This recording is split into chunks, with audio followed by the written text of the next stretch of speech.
Hello दोस्तों, नमस्कार। क्या हाल है? स्वागत है आपका खबर एचपी में। तो आइए नजर डालते हैं हिमाचल की तमाम मुख्य बड़ी खबरों पर। अगर इससे पहले आप वीडियो को लाइक नहीं किए हैं तो लाइक कर दीजिए और चैनल में नए हैं तो चैनल को सब्सक्राइब कर लीजिए। आपदा प्रभावितों को बड़ी राहत। प्रधानमंत्री आवास योजना के तहत बेघर हुए लोगों को और मिले 2500 घर।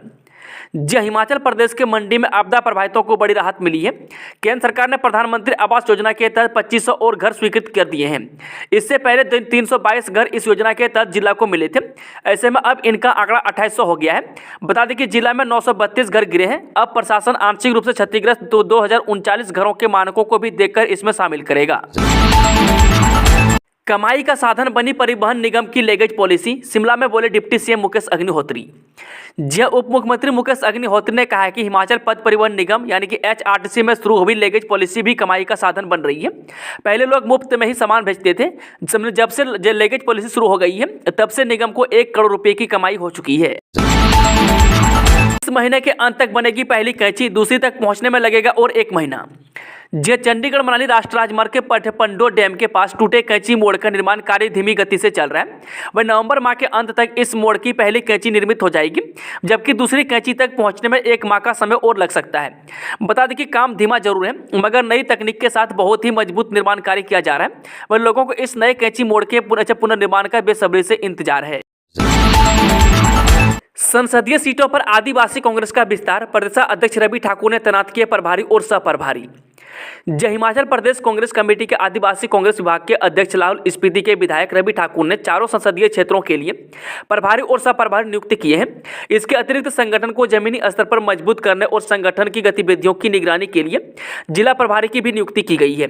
बता दें कि हिमाचल प्रदेश आदिवासी कांग्रेस के संयोजक संगठन महेश शर्मा ने कहा कि प्रदेश अध्यक्ष रवि ठाकुर के आदेशानुसार कांगड़ा संसदीय क्षेत्र के लिए ठाकुर सिंह बिष्टी को प्रभारी और तेंजिन टंडुप को सहप्रभारी लगाया है। वह शिमला संसदीय क्षेत्र के लिए शेर सिंह को प्रभारी और ग्यालसन दर्जे को सहप्रभारी बनाया है। वहीं हमीरपुर संसदीय क्षेत्र के लिए ललित कुमार को प्रभारी व सुभाष नेहरिया को सहप्रभारी बनाया है। हिमाचल प्रदेश के 10 दवा उद्योगों पर ताला। बीबीएन के 8, सिरमौर के 2 उद्योगों पर गिरी गाज। जे दवा निर्माण में गुणवत्ता मानकों को ताक पर रखने वाले हिमाचल के 10 दवा उद्योगों पर राज्य दवा नियंत्रक प्राधिकरण ने बड़ी कार्रवाई करते हुए इनमें तत्काल प्रभाव से दवा उत्पादन पर रोक लगा दी है। इसके अलावा निर्धारित मानदंडों का पालन करने में विफल रही एक दवा परीक्षण प्रयोगशाला को भी प्राधिकरण ने परीक्षण बंद करने के लिए आदेश जारी कर दिए हैं। जिन दवा उद्योगों पर कार्रवाई की गई है उनमें से ज्यादातर मल्टीनेशनल कंपनियों के लिए दवा निर्माण करते हैं। बता दें कि राज्य दवा नियंत्रक प्राधिकरण के रिस्क बेस्ड निरीक्षण के तीसरे चरण में सिरमौर, सोलन, बीबीएन, ऊना व कांगड़ा के दवा उद्योगों में कई अनियमितताएं पाई हैं। इनमें वे उद्योग भी शामिल हैं जिनमें निर्मित दवा CDSCO की पड़ताल में बार-बार सस्पेंडेड निकल रही है। 11 महीने में एक भी गारंटी पूरी नहीं। डिप्टी सीएम के बयान पर बिंदल का पलटवार। कहा गारंटियों पर झूठ बोल रहे। जे उप मुख्यमंत्री मुकेश अग्निहोत्री के बयान पर प्रतिक्रिया व्यक्त करते हुए भाजपा प्रदेश अध्यक्ष डॉक्टर राजीव बिंदल ने कहा कि मुकेश जी का बयान झूठ का पुलिंदा है, जिसमें उन्होंने गारंटी की पूरी करने की बात कही है।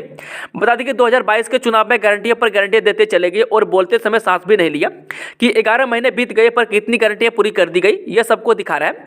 वह डॉक्टर बिंदल ने कहा कि पूरे हिमाचल प्रदेश के हर गाँव, हर गली, हर गुच्छे की दीवारों को गारंटियों के लेखों से भर दिया गया और चिल्लाकर कहा कि कांग्रेस की सरकार बनते ही पहली कैबिनेट में गारंटी पूरी करेंगे।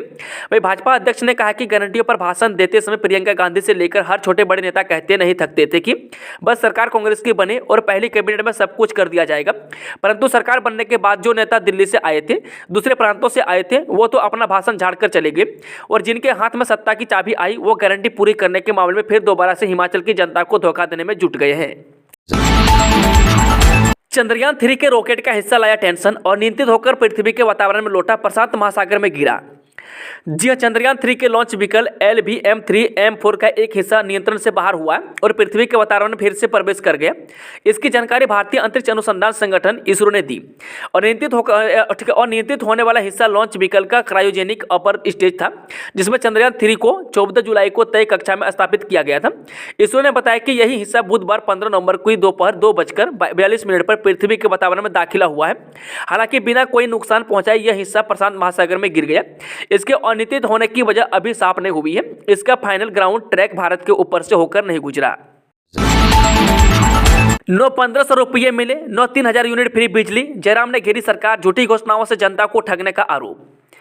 जयपुर मुख्यमंत्री और नेता प्रतिपक्ष जयराम ठाकुर ने कहा कि कांग्रेस ने हमेशा भ्रष्टाचार को बढ़ावा दिया और देश के लोगों से झूठ बोलने का काम किया है। कांग्रेस जब भी सत्ता में आई यही किया। वह देश के गरीबों और वंचितों के विकास के बजाय कांग्रेस ने भ्रष्टाचार को बढ़ावा दिया है। वह नेता प्रतिपक्ष ने कहा कि कांग्रेस की सभी गारंटियां पूरी तरह झूठी है। 11 महीने पहले हिमाचल प्रदेश के विधानसभा चुनाव में कांग्रेस ने जो गारंटियां दी थी वही अब राजस्थान, छत्तीसगढ़, मध्य प्रदेश, मिजोरम और तेलंगाना में भी दी जा रही है। लेकिन हर जगह के लोग कांग्रेस के बड़े नेताओं से पूछ रहे हैं कि हिमाचल की तरह ही गारंटियां कहां गई। बता दें कि उन्होंने कहा कि बीजेपी की केंद्र और राज्य सरकार ने आयुष्मान हिमकेयर, सहारा, हर घर नल से जल, किसान सम्मान निधि, स्वच्छ भारत, पीएम आवास योजना जैसी सैकड़ों जनहितकारी योजनाओं बीजेपी सरकार के देश लोगों को बिना गारंटी के ही दे दी है। मैं सरकार को बने हुए 12 महीने हो चुके हैं, लेकिन अभी तक किसी महिला के खाते में 1 रुपया भी नहीं आया। इसके अलावा कांग्रेस ने गारंटी दी थी कि 300 यूनिट मुफ्त बिजली दी जाएगी, लेकिन मुफ्त बिजली देना तो दूर, कांग्रेस सरकार ने वहां बिजली की दरें बढ़ा दी है। जम्मू कश्मीर के कुलगाम में आतंकियों और सुरक्षा बलों के बीच गोलीबारी, दूसरे दिन भी ऑपरेशन। जम्मू कश्मीर के कुलगाम जिला में आतंकवाद विरोधी अभियान शुक्रवार को दूसरे दिन में प्रवेश कर गए। आज सुबह आतंकवादियों और सुरक्षा बलों के बीच ताजा गोलीबारी हुई। वही मुठभेड़ तब शुरू हुई जब सुरक्षा बलों ने आतंकवादियों की मौजूदगी की सूचना मिलने के बाद सामनो दमहाल हाजीपोरा इलाके में एक संयुक्त अभियान चलाया। वही अधिकारियों ने कहा है कि तलाशी अभियान के दौरान जैसे ही संयुक्त तलाशी दल संदिग्ध स्थान की ओर पहुंचा, छिपे हुए आतंकवादी ने तलाशी दलों पर अंधाधुंध गोलीबारी की, जिसका प्रभावी ढंग से जवाब दिया गया, जिससे मुठभेड़ हुई। संयुक्त बलों ने रात के दौरान क्षेत्र में कड़ी घेराबंदी बनाए रखी और दोनों पक्षों के बीच रुक कर गोलीबारी होती रही। वहीं अधिकारियों ने कहा कि आतंकवादियों को खदेड़ने का अभियान शुक्रवार सुबह शुरू हुआ और आज सुबह फिर से गोलीबारी हुई। वहीं अधिकारियों ने कहा कि ऑपरेशन अभी भी जारी है। वहीं बुधवार के बाद से कश्मीर में यह दूसरी गोलीबारी है। वहीं बुधवार को बारामूला जिले के उरी सेक्टर में नियंत्रण रेखा के करीब मुठभेड़ में शीर्ष लॉन्चिंग कमांडर बशीर अहमद मलिक सहित 2 आतंकवादी मारे गए। चलिए वो चलते हैं शाम की आखिरी खबर। एचआरटीसी ड्राइवरों को पक्का करे निगम, अनुबंध पर तैनात चालकों के मामले पर हाईकोर्ट का फैसला। जय प्रदेश हाईकोर्ट ने एचआरटीसी के उन ड्राइवरों को 1 साल के बाद नियमित करने के आदेश जारी किए हैं जो वर्ष 2003 से 2006 तक अनुबंध के आधार पर नियुक्त किए गए थे। वहीं हाईकोर्ट ने विभिन्न याचिकाओं का एक साथ निपटारा करते हुए यह स्पष्ट किया कि इन ड्राइवरों को नियमितीकरण से उपजे सभी सेवा लाभ 30 अप्रैल 2024 तक अदा करने होंगे। यदि 30 अप्रैल 2024 तक यह लाभ नहीं दिए तो देय राशि पर 6% ब्याज भी अदा करना होगा। वही याचिकाओं में दिए तथ्यों के अनुसार बोर्ड ऑफ डायरेक्टर पथ परिवहन निगम ने अपनी 95वीं बैठक में 2 अगस्त 2003 को 153 ड्राइवरों को अनुबंध के आधार पर नियुक्त करने का निर्णय लिया था। इन्हें हर माह 5,000 वेतन देने का भी निर्णय लिया गया था। इस बैठक के आधार पर वर्ष 2003 से 2006 तक सैकड़ों ड्राइवर अनुबंध के आधार पर नियुक्त किए गए, मगर इन ड्राइवरों को 8 साल के बाद नियमित किया गया।